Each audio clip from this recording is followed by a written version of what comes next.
Yeah, hello all. Good morning. Let me share my screen.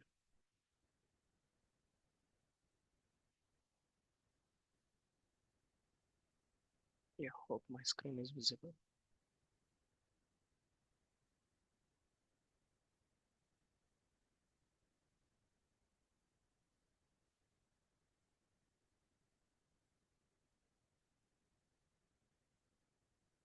Yeah, so this is session six of our series in trying to understand Vedanta. So, in last few sessions, we had discussed what are the challenges and favorable factors for pursuing study of Vedanta, right? So, in this session also, we are continuing on those, right? So, the session previous to the last one, we had discussed about Brahma Jigyasa. So we had discussed how this is important to understand as a prerequisite for Vedanta, right? So in Brahma Jigyasa, we understood what we know already about the universe, right? What we know about ourselves. And then we had certain questions because this is Jigyasa, right? So we had some questions about about the universe, our existence, and Paramatma or God, right? So those questions also I had discussed. So you can find that in the session previous to the last one, right?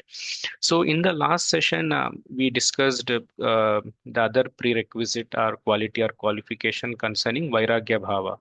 So why certain Vairagya Bhava is also needed to pursue this study? Because when we are attached uh, to this world, right? But our study is something that is ending the future births, right? So you get that point, right? So our study is we have to end the future births. So when we are too attached to our own existence currently, how can we end our future births, right? So that's why a certain degree of vairagya is needed, so that, yeah, as a qualification, so that we can progress right in this path. So concerning this, we had discussed few things in our last session. So in the last session, we had discussed about Lord Rama's Vairagya. So we know Lord Rama as a king, as a warrior, as a husband, and what happened with his life and all, right? But during certain course of his life, there was also a certain Vairagya Bhava in Lord Rama. So why we are taking this example is because Lord Rama, we know that he is the um, Paramatma itself, is the avatar of Lord Vishnu itself. So when he came to this existence, right? So what he thought of it, right? So this particular conversation we can find in a your book called as Yoga Vashishta, right? So wherein Lord Rama he shared his dispassion and detachment towards this world uh, with the entire chamber of the king. Also, Vashishta ji was present. So after hearing to Lord Rama, then Lord Vashishta he replied, like why Vairagya Bhava and what is this existence concerning. So I took some extracts from that book, wherein we are discussing Lord Rama's Vairagya Bhava. Why we are discussing is to learn something from that because Lord Rama is no ordinary person, right? So we want to learn from his life, his thoughts, what went through him, right? So thereby we also can learn something from that knowledge, right? What Lord Rama was sharing about, right? So in the last session, we had discussed about the transient and changing objects of the world, how this world is a changing, constant changing place. So that we discussed, which is not desirable. How wealth is not desirable, we discussed, right? How our lifespans are not are unpredictable, right? So those are not desirable. How our egotism, how our ego will affect our lives, and how it is an evil, right? So that we had discussed. So we have other 4 5 things to discuss, as you can see. So today we will be discussing on the restless mind. So what Rama had talked about the restless mind. So we know our mind is not rest, right? At every time it wants to pick up a new activity, pick up a new thought, right? So what Lord Rama thought about the restless mind? Let's find out. So this is the extract. So this is actually what Lord Rama sentences. It's not what I have written. So it's an extract from the book. So thereby, let's see what Lord Rama is saying.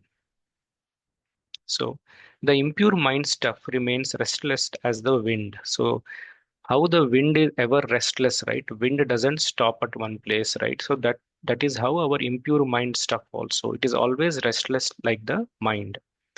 So Lord Rama says it is dissatisfied with whatever it gets and grows more and more restless by the day.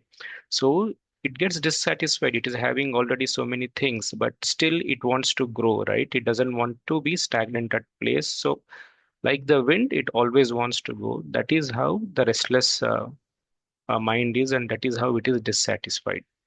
The mind flits in all the directions all the time, but is unable to find happiness anywhere. Flits meaning to fly. So the mind is flying everywhere in all the directions, but it is unable to find that happiness anywhere.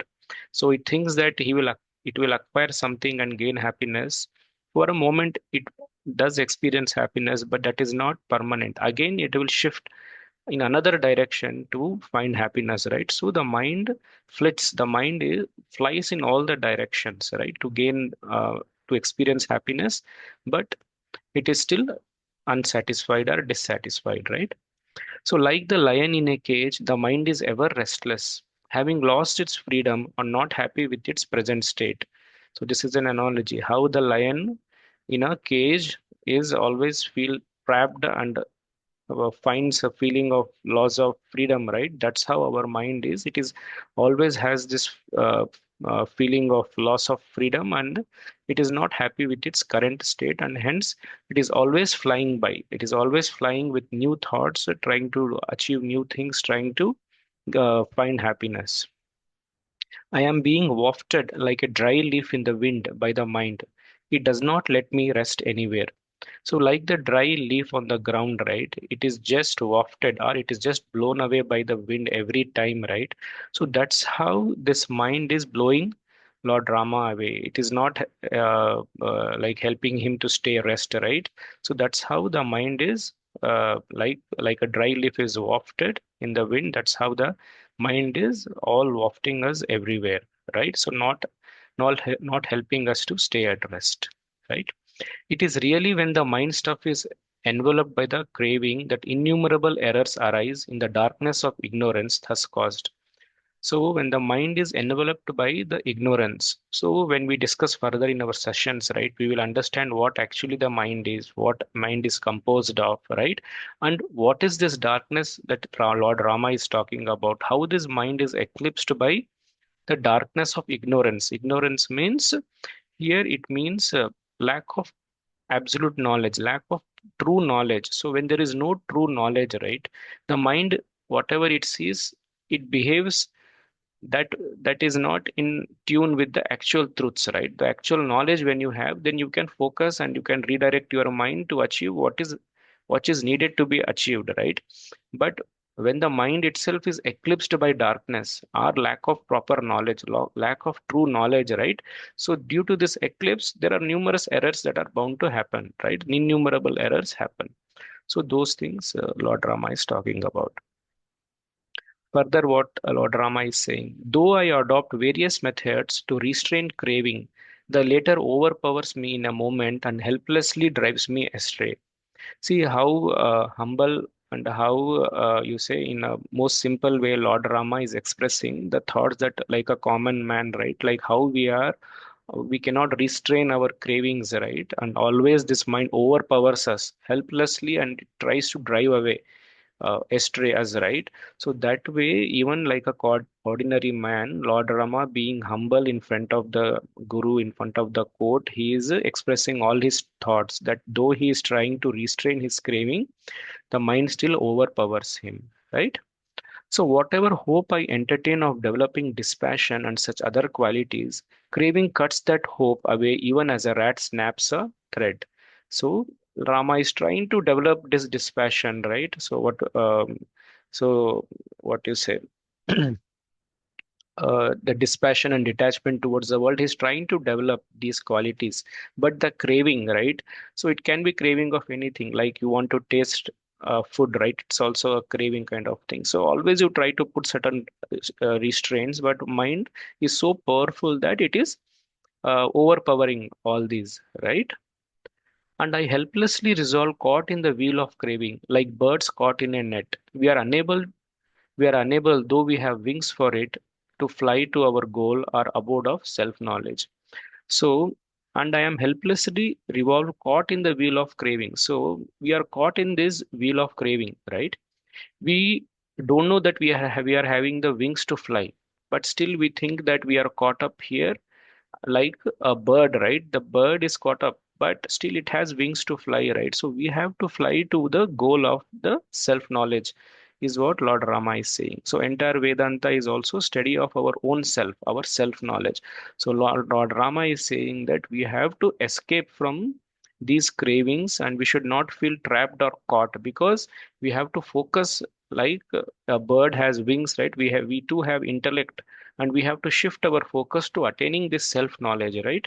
So that's how we have to fly, right? So that is about the restless mind.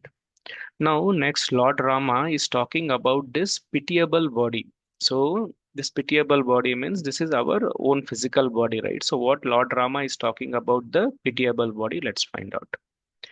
This pitiable body, composed of veins, arteries, and nerves, is also a source of pain, is what Lord Rama is saying. So, our arteries, our nerves, our veins, right?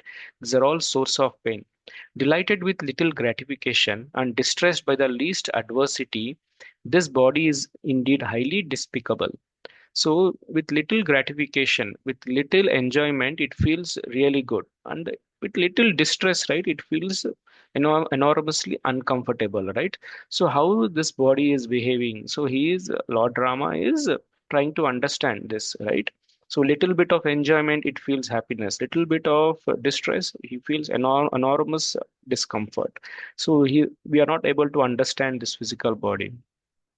The body is but a boat given to one for crossing this ocean of birth and death, but one should not regard it as oneself. So we have to understand that this physical body is given to us for crossing this ocean of birth and death, crossing this samsara, right, of birth and death, but one should not regard it as our own self. So we have to treat our body as only a means to acquire greater knowledge, and we should not be trapped, or we should not think that we are ourselves this body and we will live forever. We should not think that way, but we should only think that it is only a kind of a means to attain a higher self or higher knowledge, right? So the body is home to illness, the field for mental distress, right? The body is home to illness, the field for mental distress, and changing emotions and mental states. I am not enamored of it. So the body is home of illness. So we don't know when we are caught up in any illness. The field of mental distress also, right? And changing emotions, mental states, all this the body has to go through. So Lord Rama is saying, I am not enamored of it. I am not in love with the physical body, is what Lord Rama is saying. So this is a home for illness, home for mental distress, changing emotions, right? So I am not a big fan, or I am not in love of my body, is what Lord Rama is saying. What is wealth? What is kingdom? What is this body? All these are mercilessly cut down by time, right? So uh, when the death is near, all this wealth, kingdom, and the physical body that we so much take care, right? All this will be vanished when we have the death at our doorstep, right? So that's what Lord Rama is saying. That this ungrateful body abandons the soul that dwelt in it and protected it. What hope shall I repose in it? So this ungrateful body abandons the soul itself. The soul is protecting our body, right? So we will discuss what is soul, so how body is related to it and those things. But what Lord Rama is saying here is how the soul is continuously protecting this body, right? But still the body abandons it. when that time of death appears, right, the body has to abandon, the body abandons the soul. So the body here is abandoning the soul itself, then what greater hope can I have on the physical body, right? So as that, when the time nears, it will definitely, it will what you say, leave everyone, and it will go away, this physical body, right? So we should not be enamored by it, we should not be, what you say, feel proud of our physical bodies, right? Shamelessly, it indulges again and again in the same actions, right? Its only purpose cease to burn in the end. So this physical body is shamelessly, it indulges again and again.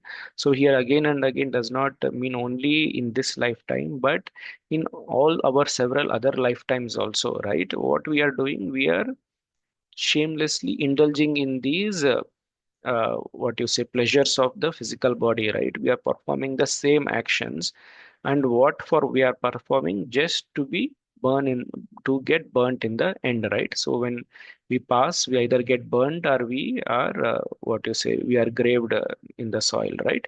So we are still shamelessly indulging in these acts repeatedly, is what is Lord Rama is saying here.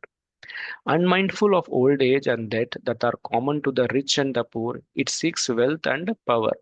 So, though we are accustomed to this old age and death, we know that we are bound to get old. We know that we are going to die, but still, the craving to be rich, right? The craving to seek wealth and power, right? It is always there in us. So, for what for? We have to understand that we are getting old, and one day all this wealth and power will vanish, right? So, we should not be too much attached to this physical body. We have to only think that this is only a means to attain higher knowledge. So, this we have to understand. So Lord Rama says, shame, shame upon those who are bound to this body, deluded by the wine of ignorance. Shame on those who are bound to this world. So that's what Lord Rama is saying, that we should not be deluded with this body. So the delusion comes through the lack of knowledge, because of the ignorance that we are having, right? So we should not be bound to this world. So that is what Lord Rama is saying about the pitiable body. Now, next, let's look at what Lord Rama is saying about the childhood, right? So, our childhood. So, childhood, the part of life which people ignorantly regard as enjoyable and happy, is full of sorrow. So, we think that our childhood is a place of what you say, enjoyment and happiness, right? So, we think that as a child, we are living our best lives. We are so much happy and enjoyable. But what Lord Rama is saying, even childhood is full of sorrow, helplessness, mishaps, cravings, inability to express oneself, utter foolishness, playfulness, instability, weakness, all these are characterized by childhood, right? So in childhood, we are helpless, right? We are prone to so many mishaps, so many cravings we are having. We have no ability to express ourselves properly, right? So all these things, we are weak, we do not have proper stability, right? So these things are all categorized by childhood. How can this be a place of enjoyment and happiness, is what Lord Rama is asking. The child is easily offended, easily aroused to anger, easily burst into tears. So these are the, what you say, the mind is still not developed within a child, and he is like easily offended by anything. So he is easily aroused to anger, easily burst into tears. So how can this be a place, or how can we see that this is a place for enjoyment and happiness? In fact, one may say boldly that the child's anguish is more terrible than that of a dying person, an aged man, a sick man, or or any other adult. So the anguish in the child is more terrible. So at least a dying person can understand, okay, my time is near, I am facing these and these things. An aged man can understand this, a sick man can understand, but the child doesn't understand any of these things.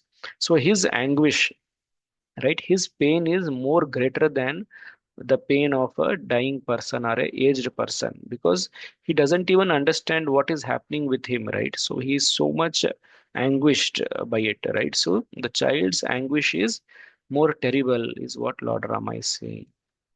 For in childhood, one state is comparable truly to that of an animal living at the mercy of others. So here, Lord Rama is saying, in childhood, we are entirely dependent. We are entirely dependent on our, what you say, mercy of others, right? So there are so many things that can go wrong with us, but we are entirely dependent, entirely on the mercy of others. So how this can be thought of as an enjoyable and a happy state is what Lord Rama is saying. Further, what Lord Rama is saying, though the child may appear to be innocent, right? The truth is that all sorts of defects, sinful tendencies, and neurotic behavior lie hidden and dormant in it, right? So we think that this child is very innocent, right? But the actual truth is, all we are not. This is not our first birth, right? So from several of our births, we are carrying so many tendencies. So Lord Rama is saying that the sinful tendencies still exist, the sorts of defects still exist, the neurotic behavior lie hidden, but they are dormant currently in the childhood, right? I pity those people who foolishly imagine that childhood is a happy period. That's what Lord Rama is saying. We should not be fooled by the childhood. We should not think that it's a great place for enjoyment, right? So that's what Lord Rama is saying. What can be worse suffering than a restless mind? And the child's mind is extremely restless. So in the last section, we had discussed about the restless mind, right? So what so we found that how restless mind is not desirable, right? So in the child, this restless mind is worse, right? So it is at least an adult can have a little bit of degree of control on his mind, but as a child doesn't have that, right? So he's totally restless. So it's a worse suffering for a child. Though the child feels heat and cold, it is unable to avoid it. How is it better than a tree then? So at least we can know that what is heat and cold and how to stay out of danger and everything. But the child doesn't understand any of these things, right? So how it is better than a tree, right? How this state can be thought of a state of happiness, right? Like animals and birds, the child vainly reaches out to get what it wants and is fearful of every elder in the house. So, like animals and birds, the child reaches out to get whatever it wants, right? But it is all the time it is fearful of the elders in the house. So, what kind of life the child faces is what Lord Rama is saying. So he's always in fearful, right? So how can this be a desirable state to be? So that's what Lord Rama is saying. So we had discussed about the childhood. Now, what about the youth? Is the youth desirable? The youth state of life, is it desirable? Let's find out. That during youth, the man is subjected to numerous mental modifications and the progresses from misery to greater misery. So childhood, if you see a misery, then the youthful state is a greater misery. So why Lord Rama is saying? For he abandons wisdom and embraces the terrible goblin known as lust that resides in his heart. So he abandons the wisdom and he tries to run after the lust, right? So it's a terrible goblin, like ugly creature who tricks people. So that's what a goblin is. So this lust tricks the mind of the youth, right, into all sorts of lustful tendencies of the heart. So how this is desirable? His life is full of desire and anxiety. So how the mind can stay right and stable during this youth? I am not enamored of this transient youth in which short lived pleasure is quickly followed by long lasting suffering and deluded by which man regards the changing to be changeless. So the man thinks that youth will stay forever, right? The youthful state will stay forever, and he quickly indulges and embraces all these sinful and lustful activities, right? Which are bound to be uh, the cause of suffering in the future, right? And he thinks that this youthfulness will stay with him forever, but that is not going to happen, right? So he thinks what is changing to be changeless. He thinks that his youthful is changeless, so that is not a, a right thing, right? So this youthful is also a transient phase of our life, right? Even as a tree is consumed by forest fire, the youth's heart is consumed by the fire of lust when his beloved leaves him. So how the forest fire uh, moves, right? The youth's heart is consumed by the fire of lust, right? So with these tendencies, he suffers when his beloved or when he loses his loved one, right? So he's totally consumed by that loss, right? Such is the state of the youth, right? Further, however much he may strive to develop purity of heart, the youth's heart is stained with impurity. So we are trying to develop the purity of heart by the nature of our state of youthfulness. We still, our hearts are, what you say, stained with impurity. Even when his beloved is not present near him, he is distracted by the thoughts of her beauty. Such a person who is full of cravings is naturally not held in high esteem by good men. Youth is the abode of diseases and mental distress, right? Youth arouses all sorts of evils in the heart and suppresses the good qualities that may exist there. It is thus promoter of evil. So by all these statements, Lord Rama is saying that it's a promoter of evil because there are lustful tendencies, there are cravings, there are mental distresses, there are diseases, right? So it gives rise to delusion and attachment. So by all these qualities, it gives rise to all the ignorance and attachment to the body and to this life, right? Though youthfulness appears to be very desirable to the body, it is destructive to the mind. So we think that it is good for our body, but for our mind, it is not a good thing, right? In the youth, the man is tempted by the mirage of happiness, and in its pursuit, he falls into the well of sorrow. Hence, I am not enamored of youth. So, in the youth, the man is tempted by the mirage of happiness. Mirage means it is not a it is not actually truth. It's like a reflection. Mirage means reflection. So we think that the happiness exists in youth, but actually it is not that. It is not the case, right? So it is only a reflection. So it's not actually the happiness, but underlying it's a deep well of sorrow, right? He who delights in this youth is surely not a man, but an animal in human garb. That's what Lord Rama is saying. In the youth, man is a slave of sexual attraction. In the body, which is no more than an aggregate of flesh, blood, bone, hair, and skin, he perceives beauty and charm.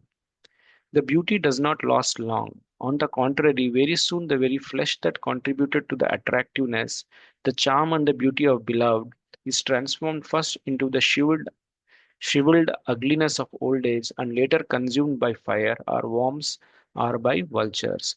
So this body that we uh, take care of so much, we have so much pride, right? In this youth, what happens, we know that during old age this will not stay, this youthfulness, this beauty, so these things will not stay with us, this charm will not stay with us, right? So at the end this will be consumed by either the fire or eaten by worms or vultures, right? So we have to understand this and not be attached too much to this physical pleasures or of the youth, right? So at last, what Lord Rama says, yet while it lasts, the sexual attractions consumes the heart and the wisdom of the man. When the child is dissatisfied with its childhood, youth takes over. When youth is plagued by dissatisfaction and frustration, old age overpowers it. How cruel is this life, right? So when the child is dissatisfied with his childhood, he tries to seek happiness in his youth, right? But when he is starting to experience happiness in his youth, he has this dissatisfaction of frustration, right? While in his old age, and where he will be suffering with diseases and such things, right? So Lord Rama says, how cruel is this life? How cruel is this youthfulness, right? So there are few other things on the Vairagya Bhava. So we will be discussing, are planning to discuss that in the next session, right? So we will try to pause or end our session here. So we will next look at in future sessions about the other aspects like the time and other things, right? Yeah. Thank you so much. If anyone has any questions. we can.